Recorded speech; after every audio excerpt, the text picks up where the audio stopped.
I think the main challenges really are the mindset change that people have around fully remote working, the kind of challenges of hybrid, where you're working with environments and businesses where some people have selected specific days to come to the office, some have left it voluntary like us, and managing that from a personnel perspective. I think for us specifically, you know, having 10 offices around the world, many of the staff we've never even met physically before, managing them, motivating them, you know, same problems as every other business really. And then I think, you know, there's also a mental health challenge. People have changed their minds about their career objectives. You know, some of them want to spend more time at home, whether it's forced or not. And so really just getting that management and motivation right across all the industries.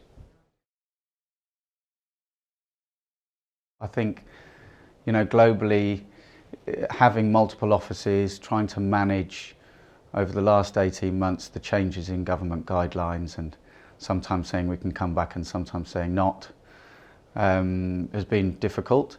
But I think in terms of RFA, we do a lot of social events with staff. We've had to move them to being virtual. The UK, we do quite a few things out and about in outside environments to help motivate games, team building, etc. And slowly those things will start again. And it's really about collaboration and teamwork. So we've done a few things online, Zoom games, quizzes, and then also having weekly catch-ups between teams rather than trying to get the whole business. It's hard to get 300 people on a Zoom and make it work. So really splitting the teams up, making sure they're catching up regularly, motivating the motivators of the teams, that kind of thing, and it's working okay for us. I think it's a challenge. I think it's affected countries more than others. I think in the US it's a big problem for all businesses, and it's mainly because the commutes for people have been massive. And so people are reassessing their lifestyles. They're going for fully remote roles and potentially moving to Florida and all of these nice places that are only a short distance away and getting the same amount of income. I think in Europe and UK a lot of it has been to do with mental health challenges and people actually changing sector. In the IT world, I don't think people are moving away from it. It's a specific skill.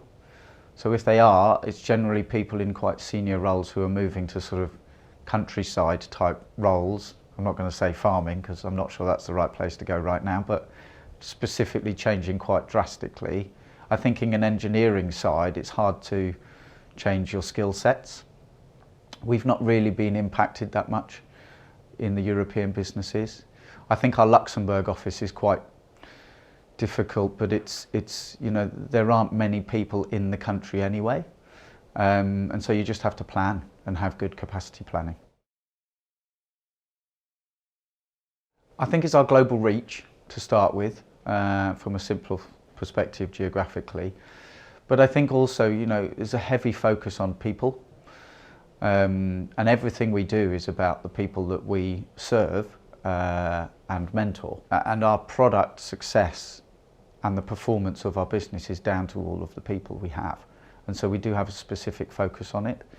And talking to a lot of our staff who have come from competitors directly in the industry and also other sectors from IT firms, they do say that there's a big difference. It's sort of a family style culture. There's a lot of focus on social gatherings and events. There's a lot of focus on introducing the delivery teams and staff to clients as well, which they've said is quite rare. Some of our service desk staff have never been introduced to clients until they came to RFA. So it's quite a personal approach, both to the clients and to the staff. And I think that's the main difference. I think we high focus on operational efficiency and using technologies to do that. You know, we talk a lot about data centralization and data warehousing, and for us it's really about building the teams and skills within RFA that allow us to deliver services to clients ourselves rather than trying to rush the delivery of other things that are the new fashionable technology by partnering with other firms or buying firms, and really making sure that we're growing organically alongside our clients. So data centralization, you know, cybersecurity, decentralization. I know we've talked about that in the past before, but we were doing that way before even COVID impacted clients and businesses, so we're kind of ahead of curve on that. And I think for us, investing a lot in R&D is important so that we do stay ahead, but really just making sure that our clients are thinking ahead in terms of technology and allowing us to do that for them. I think it's all about AI technology and again operational efficiency, so looking at how we can use data warehousing tools, how we can use things like Power Flow, Power BI, Power Apps within the Office 365 suite to help give institutional grade automation to startups, for example. And then on our bigger clients where there's 1,000 plus headcount globally, it's really looking at how we can add skill sets, staff augmentation. A lot of our clients that are large and have big IT teams, especially in development, are struggling to recruit. They're being impacted by this great resignation. So really using our skill sets and size and scale to help them in their challenges.